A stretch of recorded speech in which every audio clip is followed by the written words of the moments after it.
Hello बच्चों आज हम देखेंगे कि बायोलॉजी में आप कैसे 350 प्लस मार्क्स ला सकते हैं नीट 2023 में इन बाकी बचे हुए दिनों में। देखिए बच्चों, देखा जाए तो बायोलॉजी में टोटल 38 चैप्टर्स हैं अपने पास, और ऐसा ज़रूरी नहीं है कि अगर आप 38 चैप्टर पूरे अच्छे से पढ़ेंगे तभी आपके ज़्यादा मार्क्स आएंगे। मैं उन बच्चों को भी बताना चाहूँगा कि जिनकी बहुत अच्छी तैयारी अभी तक भी नहीं हुई है, लेकिन कुछ ऐसे चैप्टर्स हैं जो आपको बहुत ज़्यादा मार्क्स दे सकते हैं। बच्चों, मैंने इसको अलग अलग सेक्शन में डिवाइड कर दिया है।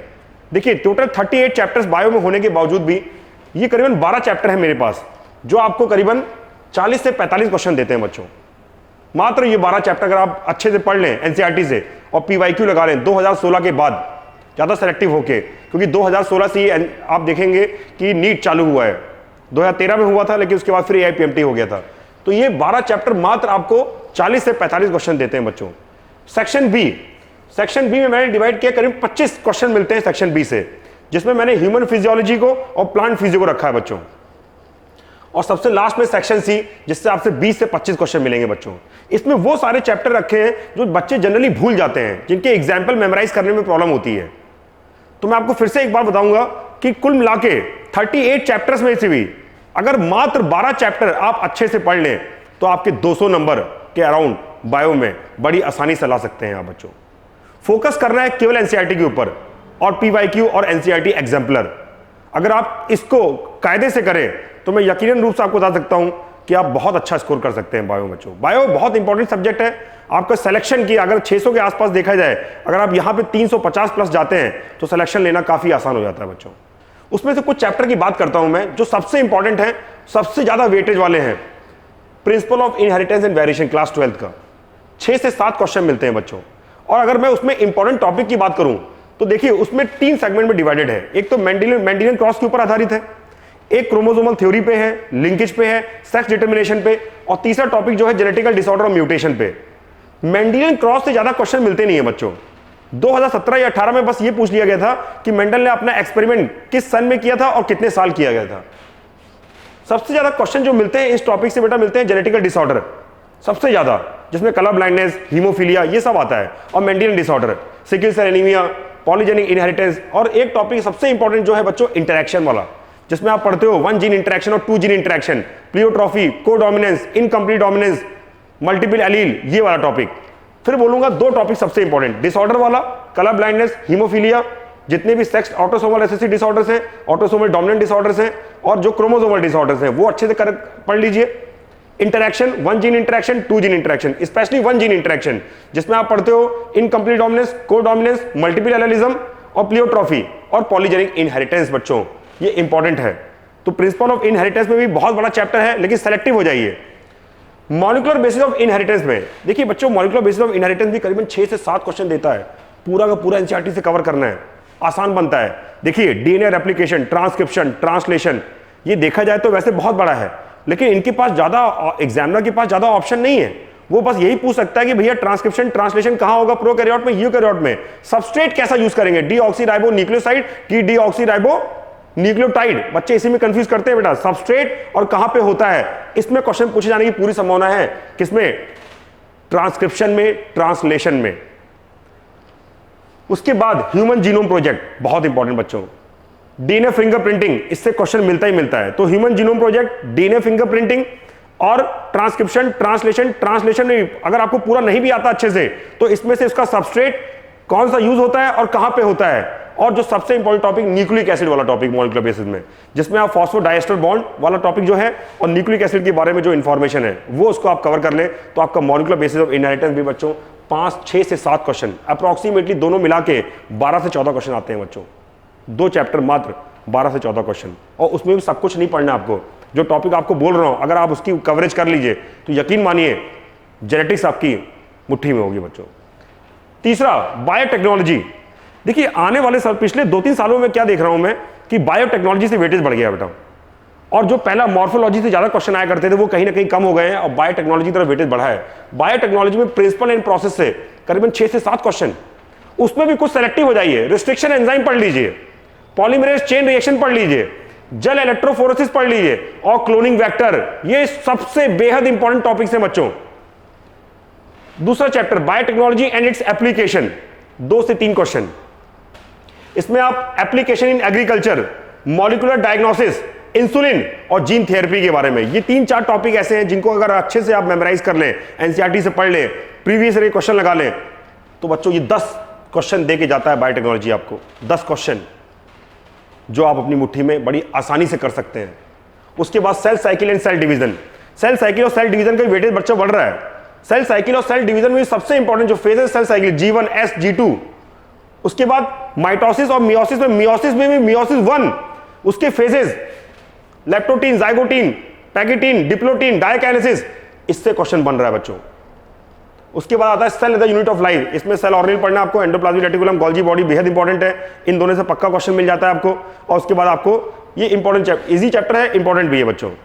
उसके बाद आता है बायोमोलिक्यूल्स, बायोमोलिक्यूल्स बेटा 4 से 5 question, metabolites, primary metabolites, secondary metabolites, enzymes के बारे में आप पढ़ते हो, एंजाइम के बारे में, उसमें को फैक्टर, को एंजाइम, प्रोस्थेटिक ग्रुप, ये अच्छे से आना चाहिए आपको, कॉम्पिटिटिव और नॉन कॉम्पिटिटिव इनहिबिटर्स और कुछ ग्राफ्स एंजाइम का टेम्परेचर के साथ, एंजाइम का पीएच के साथ, अगर आपको पता है तो ये चैप्टर भी आपको 4 से 5 क्वेश्चन दे सकता है बच्चों को बड़ी आसानी से। में इसमें भी आप पूरे के पूरे मार्क्स घसीट सकते हैं।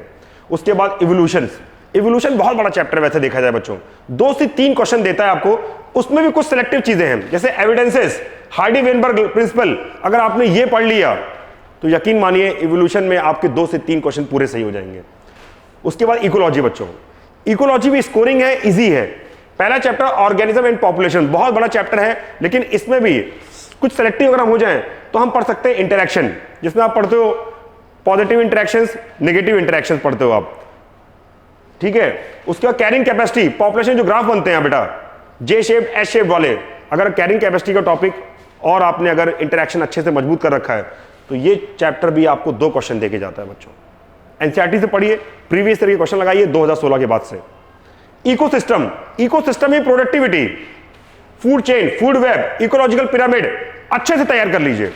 एनसीईआरटी की लाइन टू लाइन बिल्कुल फोकस होके, आप यकीन मानिए ये चैप्टर भी आपको 2 क्वेश्चन देगा और पूरे सही होंगे आपके बच्चों। उसके बाद biodiversity and its conservation, biodiversity and its conservation easy chapter, hot spot के बारे में जानकारी होनी चाहिए, in situ ex situ conservation, इससे आपको एक क्वेश्चन मिलना ही मिलना है, इन सीटू या एक्स सीटू से या हॉट स्पॉट से, या फिर जो भी कारण है आपके डैमेज करने के एनवायरनमेंट को, हैबिटेट डिस्ट्रक्शन, ओवर एक्सप्लॉयटेशन, उससे भी एक क्वेश्चन मिल जाता है बच्चों। इन्वायरमेंटल इशू में अगर मैं देखूं तो बेसिकली इसमें केस स्टडी बहुत इंपॉर्टेंट है बच्चों।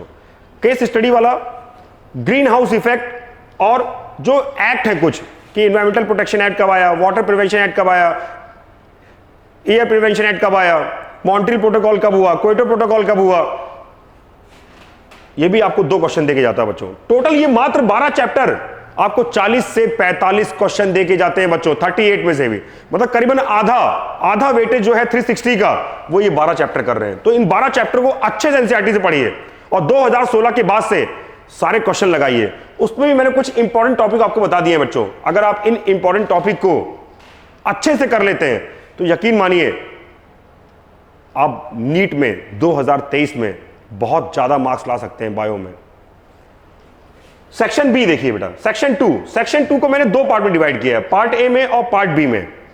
पार्ट ए में आप देखेंगे ह्यूमन फिजियो को मैंने चैप्टर रखे हैं बच्चों, ह्यूमन फिजियो के, और पार्ट बी में रखा है मैंने प्लांट फिजियोलॉजी के। ह्यूमन फिजियो का पहला chapter digestion and absorption. Digestion and absorption वैसे तो बहुत बड़ा चैप्टर है, लेकिन इसमें भी अगर आप पढ़े, सेलेक्टिव हो जाए तो alimentary canal, digestion of food, glands, और लास्ट में सबसे इंपॉर्टेंट टॉपिक एब्जॉर्प्शन। उससे आपको ये 4 टॉपिक अच्छे से कर लीजिए। फिर से बोल रहा हूं, alimentary canal, digestion of food, और उसके बाद कुछ ग्लैंड्स, और उसके बाद एब्जॉर्प्शन।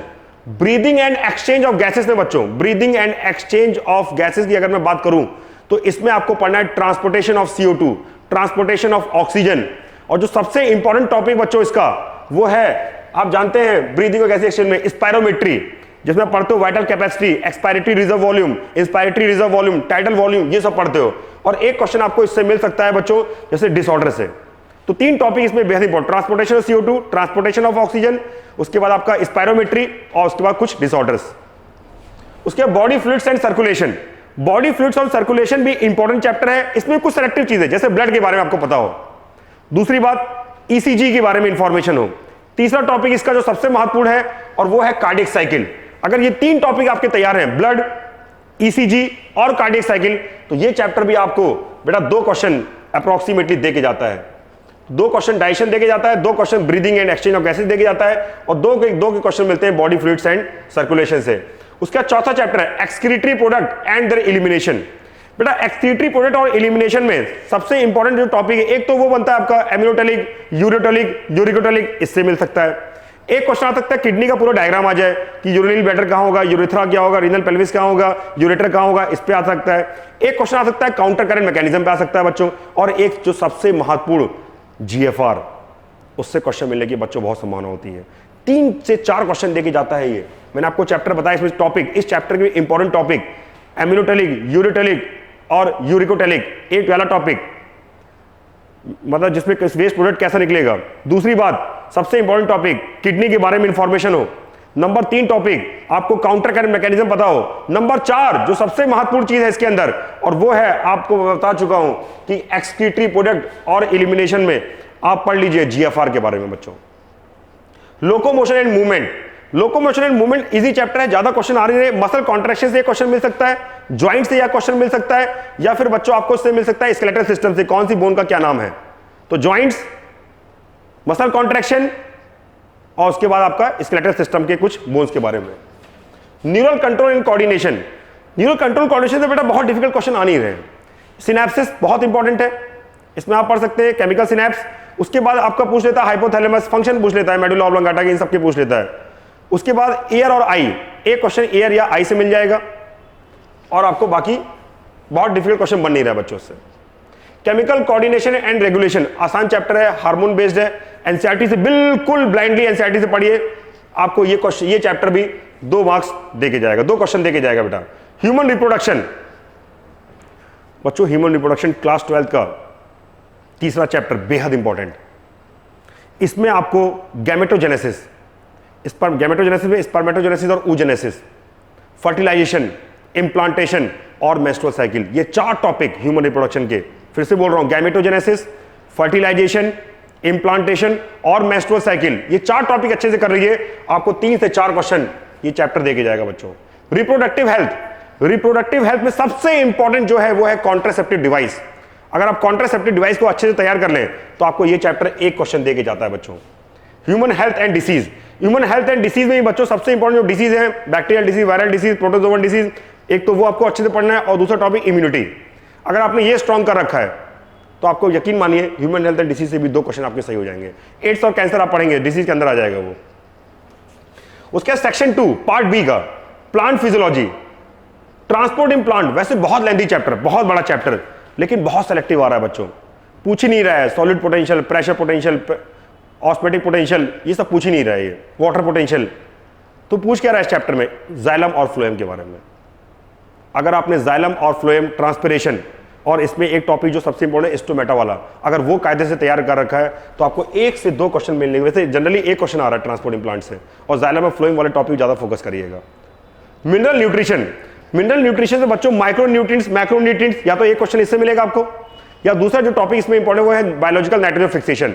तो बायोलॉजिकल नाइट्रोजन फिक्सेशन को अच्छे से तैयार कर लीजिए, या फिर माइक्रो न्यूट्रिएंट और मैक्रो न्यूट्रिएंट तैयार कर लीजिए। 1 से 2 क्वेश्चन देके जाता है बच्चों ये।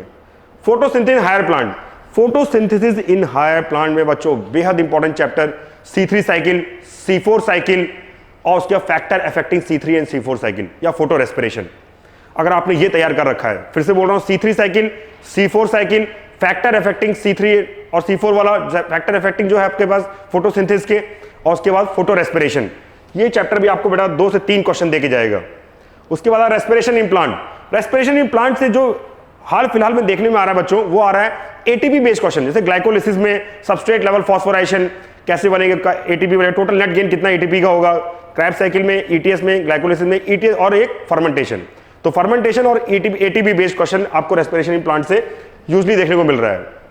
प्लांट ग्रोथ एंड डेवलपमेंट आसान चैप्टर है, इसमें भी जो स्टार्टिंग का जो प्लास्टिसिटी है ये सब नहीं पूछा जा रहा है बहुत समय से, बस ऑक्सीजन, साइटोकाइनिन, जो प्लांट हार्मोन वाला टॉपिक है, और वर्नलाइजेशन और फोटोपीरियोडिज्म, 3 टॉपिक, हार्मोन वाला क्वेश्चन टॉपिक, फोटोपीरियोडिज्म और वर्नलाइजेशन, ये तैयार कर लीजिए। प्लांट ग्रोथ एंड डेवलपमेंट से 2 क्वेश्चन देके जाता है बच्चों ये। टोटल मिला के अगर मैं देखूं ह्यूमन फिजियोलॉजी और प्लांट फिजियोलॉजी, तो बच्चों ये आपको करीबन 25 क्वेश्चन दे रहा है, 25 क्वेश्चन और 100 मार्क्स। तो मैं आपको फिर से बोल रहा हूं, ये 12 चैप्टर आपको करीबन 200 के आसपास दे रहे हैं बेटा, और ये 25 100 नंबर देके जा रहे हैं। ये बाकी 9 और 5 14 चैप्टर्स, ये 14 चैप्टर आपको बच्चों 25 क्वेश्चन दे रहे हैं। अक्सर बायोलॉजी का बच्चा क्या करता है, ह्यूमन फिजियोलॉजी में ज्यादा फोकस करता है, उसका इंटरेस्ट भी होता है पढ़ने का, और वो पढ़ता भी है, बहुत ज्यादा टाइम आप इस पर स्पेंड करते हैं, बहुत ज्यादा टाइम स्पेंड करते हैं। तो बहुत ज्यादा टाइम स्पेंड करने से अच्छा पहले अगर आपका ये देख लीजिए कि ये जो टॉपिक आपके अच्छे से तैयार है कि नहीं बच्चों। ये 12 चैप्टर आपके अच्छे से तैयार होने चाहिए, 40 से 45 क्वेश्चन अपनी मुट्ठी में करिए बच्चों। उसके बाद सेक्शन सी में देखिए, मैंने सेक्शन 3 में पार्ट ए और पार्ट बी बनाया है। इसमें वो चैप्टर्स रखे हैं बच्चों मैंने जो आपस में एक दूसरे से लिंक है और थोड़ा सा एग्जांपल रटने वाले भी हैं, मेमोराइज एग्जांपल आपको लर्न करने होंगे। जैसे कि प्लांट किंगडम, अब प्लांट किंगडम में आपको फोकस किस पे करना है, लाइफ साइकिल पे, हैप्लॉन्टिक, डिप्लॉन्टिक, हैप्लोडिप्लॉन्टिक, इस पे फोकस करना है। होमोस्पोरस, हेट्रोस्पोरस, देखिए 2 चीजें बहुत इंपॉर्टेंट है प्लांट किंगडम के लिए। इकोनॉमिक इंपॉर्टेंस एल्गी की पूछी जाती है जनरली, पहली बात तो इकोनॉमिक इंपॉर्टेंस पे फोकस करिएगा। दूसरा टॉपिक हैप्लॉन्टिक लाइफ साइकिल पे फोकस करिएगा, और तीसरा टॉपिक होमोस्पोरस और हेट्रोस्पोरस, इससे क्वेश्चन देखने को मिल रहा है, याद रखिएगा। पूछ लेते हैं किसका गैमेटोफाइट मेन प्लांट बॉडी है, स्पोरोफाइट, इस पे मिल जाता है। आपको बता चुका हूं प्लांट किंगडम बेहद इंपॉर्टेंट है, 3 से 4 क्वेश्चन देके जाता है, एग्जाम्पल आपको लर्न करने होंगे बच्चों इसके अंदर। उसके बाद है मॉर्फोलॉजी ऑफ फ्लावरिंग प्लांट्स। पिछले 1-2 सालों से मॉर्फोलॉजी ऑफ फ्लावरिंग प्लांट से क्वेश्चन कम हो गए बच्चों, क्योंकि बायोटेक्नोलॉजी का वेटेज बढ़ गया है। मॉर्फोलॉजी ऑफ फ्लावरिंग प्लांट्स में भी रूट, स्टेम, लीव्स, इन्फ्लोरेसेंस, ये 4 टॉपिक ऐसे हैं जिससे बहुत क्वेश्चन पूछे नहीं जाते हैं। पूछे जाते हैं फ्लावर से, फैमिली से, फ्रूट से। अगर फैमिली, फ्लावर, फ्रूट आपका तैयार है तो आप यकीन मानिए मॉर्फोलॉजी ऑफ फ्लावरिंग प्लांट में आप पूरे मार्क्स घसीट सकते हैं। जैसे सुपीरियर, इंफीरियर ओवरी पूछ लेते हैं, उसके एग्जांपल पूछ लेते हैं, कितने एग्जांपल लर्न, आपको एग्जांपल लर्न करने होंगे बच्चों इसके अंदर, ठीक है। तो फिर से बोल रहा हूं, इसके अंदर आपको याद क्या करना है, फ्लावर के बारे में, फ्रूट के बारे में और फैमिली के बारे में। प्रेजेंटेशन से भी क्वेश्चन आ सकता है बच्चों। Sexual reproduction in flowering plant बेहद इंपॉर्टेंट चैप्टर क्लास 12 का, 3 से 4 क्वेश्चन देके जाता है। इसमें भी आपको माइक्रोस्पोरोजेनेसिस, मेगास्पोरोजेनेसिस और सीड के बारे में, और आज के डेट में एपोमिक्सिस आ जाता है बच्चों। 4 टॉपिक बेहद इंपॉर्टेंट, माइक्रोस्पोरोजेनेसिस, मेगास्पोरोजेनेसिस और उसके बाद आपका सीड के बारे में और एपोमिक्सिस। रिप्रोडक्शन इन ऑर्गेनिज्म, एक क्वेश्चन मिलेगा बेटा, रिप्रोडक्शन इन ऑर्गेनिज्म 3-4 चैप्टरों का बिल्कुल गठजोड़ है। जैसे मॉर्फोलॉजी तैयार है, प्लांट किंगडम तैयार है, तो आपको यकीन मानिए आपको रिप्रोडक्शन इन ऑर्गेनिज्म में दिक्कत आएगी नहीं। सिंपल क्वेश्चन बनता है, माइटोसिस या मियोसिस पूछ लेते हैं बेटा। बायोलॉजिकल क्लासिफिकेशन, बायोलॉजिकल क्लासिफिकेशन वैसे तो बहुत बड़ा है, लेकिन इसके अंतर्गत भी अगर आप 2-3 टॉपिक बहुत अच्छे कर लें, जैसे कि फंगस के एग्जाम्पल, वायरस, प्रियॉन्स, वायरॉइड्स, एक टॉपिक ये हो गया, और एक टॉपिक हो गया Monera, bacteria.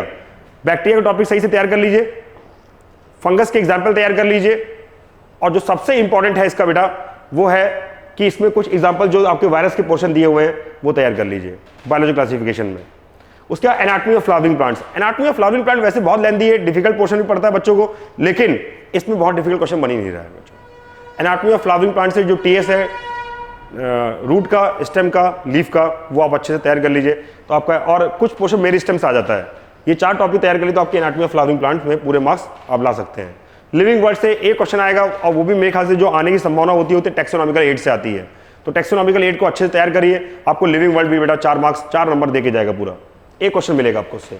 Animal kingdom, animal kingdom mix type question बनते हैं बच्चों, मतलब porifera, coelenterata, platyhelminthes, aschelminthes, annelida, arthropoda, mollusca, echinodermata, ये अगर आपके इसमें मिक्स, इसके एग्जांपल आपको याद होने चाहिए बच्चों, कॉर्डेटा के एग्जांपल याद होने चाहिए और फीचर्स पता होने चाहिए। फीचर्स और एग्जांपल अगर आपको आते हैं तो ये आपको 4 से 5 क्वेश्चन देके जाता है बेटा, 4 से 5 क्वेश्चन, तो याद रखिएगा एग्जांपल्स और फीचर्स पे जरूर फोकस करिएगा। Structure organisation animals, structure organisation animal बच्चे घबराते हैं, कॉकरोच को जरूर तैयार कर लीजिएगा, 2 से 3 क्वेश्चन, और टिश्यू में सबसे इंपॉर्टेंट टिश्यू है एपिथेलियल टिश्यू, तो अगर आप स्ट्रक्चर ऑर्गेनाइजेशन एनिमल्स की बात करें तो कॉकरोच जरूर तैयार करिए, और टिश्यू में एपिथेलियल टिश्यू जरूर तैयार कर लीजिए बच्चों। Strategies for enhancement of food production, strategies for enhancement in food production की अगर मैं बात करूं तो इसमें 3 टॉपिक बेहद इंपॉर्टेंट है।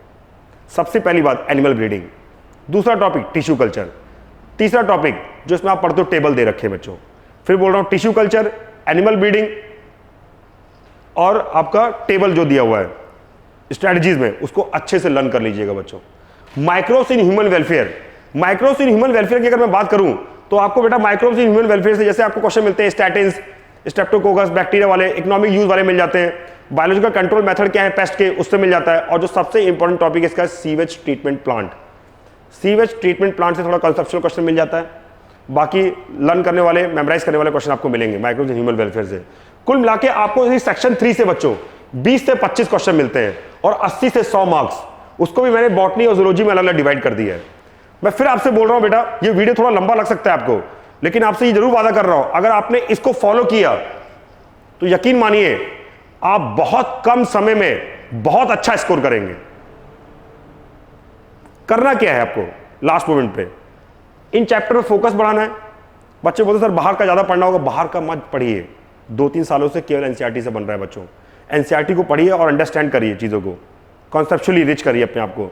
एग्जाम्पल, जितने मैंने आपको एग्जाम्पल वाले चैप्टर लिख दिए, अलग से लिख दिए हैं, जहां पे आपको एग्जाम्पल लर्न करने होंगे। तीसरी बात, एग्जाम्पलर जरूर लगा लीजिए। ज्यादा क्वेश्चन देखिए, 2000 थोड़ा सेलेक्टिव हो जाइए। 2016 के बाद से आप चैप्टर वाइज क्वेश्चन लगा सकते हैं, आप एनसीईआरटी एग्जाम्पलर कर सकते हैं और एनसीईआरटी ही पढ़नी है। Focus on, exclusively on NCERT. यकीन मानिए बच्चों, ये आने वाले दिन आपके जीवन के सबसे बेहतरीन होने चाहिए। एक योद्धाओं की तरह बिल्कुल जज्बे के साथ, हिम्मत के साथ, फोकस से काम करिए, मेहनत करिए। यकीन मानिए आपको ये इस साल 2030 में, 2023-23 में आपको ये आने वाला एग्जाम पूरे में पूरे मार्क्स बायो में आप स्कोर कर सकते हैं। एनसीईआरटी पे बिलीव करिए, उसको पढ़िए अच्छे से और ज्यादा मार्क्स घसीटिए बच्चों। ऑल द बेस्ट बच्चों।